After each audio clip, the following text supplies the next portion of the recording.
Oh, hello there. I'm Mona Loy of Blackbright News, and I'm the founder and managing editor of this quarterly magazine. Sometimes it's quarterly, sometimes it's 6 monthly, depending on what help I get to bring it out. But anyway, you can find it on www.issue, that's issuu.com//Blackbright News. Now, I want to talk to you today about the tragedies that happened between May and June, approximately 6 weeks, within 6 weeks. And the reason why I'm talking about it is because out of all of them, there was London Bridge, there was Ariana Grande at the Manchester Arena, there was Grenfell Tower, and then there was that guy who ran a white van into praying Muslims outside their mosque. And each tragedy seems to wipe out the memory of the one before. Now, the reason why I am still hung up about Grenfell Tower is because I can't believe that it's gone so quiet. For me, I can still have images of those people at the top of Grenfell Tower with their mobile phones and the lights of the torches on their phones to let the firefighters know they were still alive. The firefighters didn't even have the right equipment. Their ladders weren't long enough. The hoses weren't long enough. And those people died they knew they were going to be incinerated. Can you imagine? Threw out children, not knowing who was catching them, hoping to save their lives. I just cannot imagine. And you know why I'm horrified about it? Because it's gone so quiet.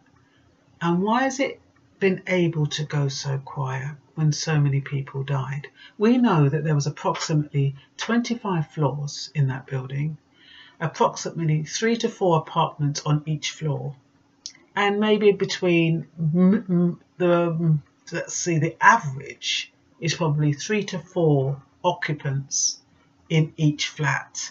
So we're looking at between 350 and 400 people in those flats. Now they're saying that 176 died. They're not saying that they couldn't, the majority or the remainder were incinerated beyond recognition, so that people know that there was 300 or 400 people. They're not doing that. What they're saying is there's 176 people or thereabouts. I can't remember the exact number. And the reason why they can get away with that, and the reason there was no riots about this Grenfell Tower thing, is because there were probably a lot of undocumented residents in that building. And if there were undocumented residents in that building, who is going to make a noise?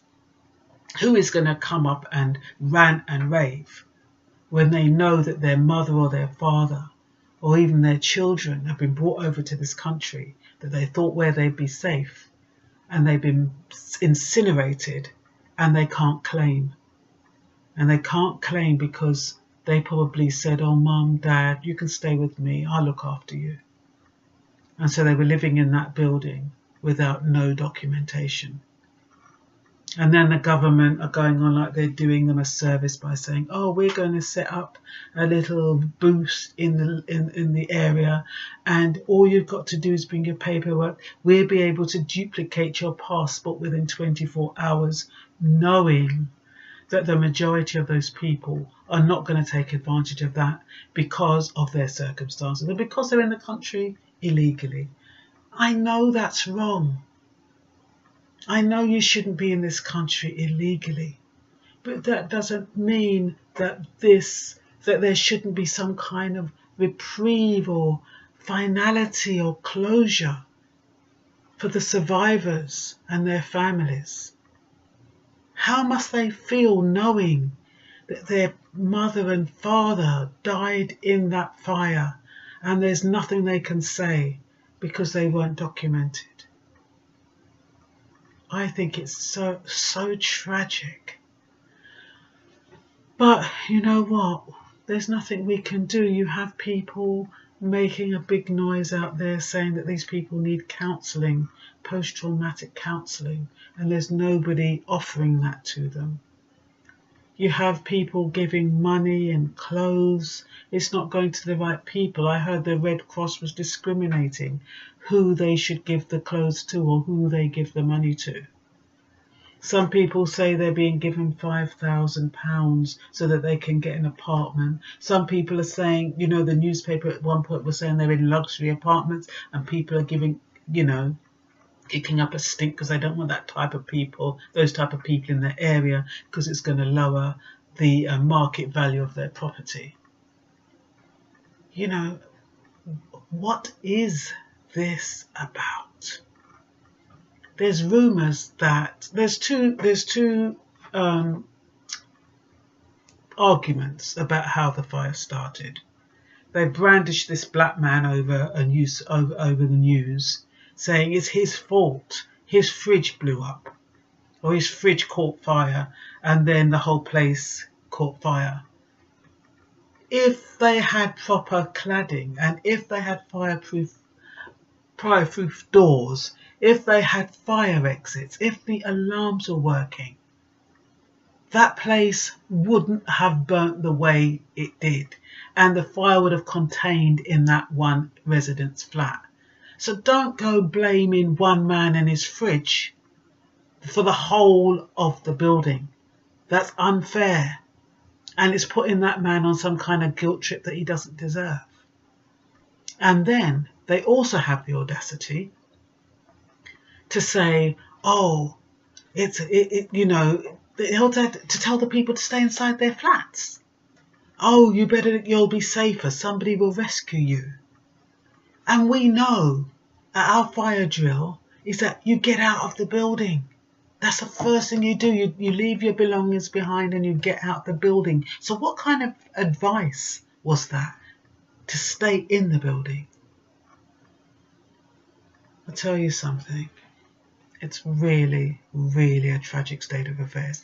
And even now, 2 months later, and my family is not in that building. I don't know a soul in that building.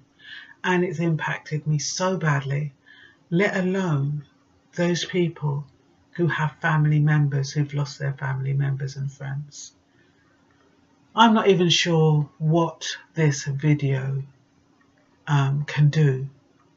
It probably sounds like I'm venting, and if it does, I'm really sorry. But I just wanted to make a point, and I'd appreciate your views if you have any. And yeah, that's it. This is Mona Loy, and this is Blackbright News.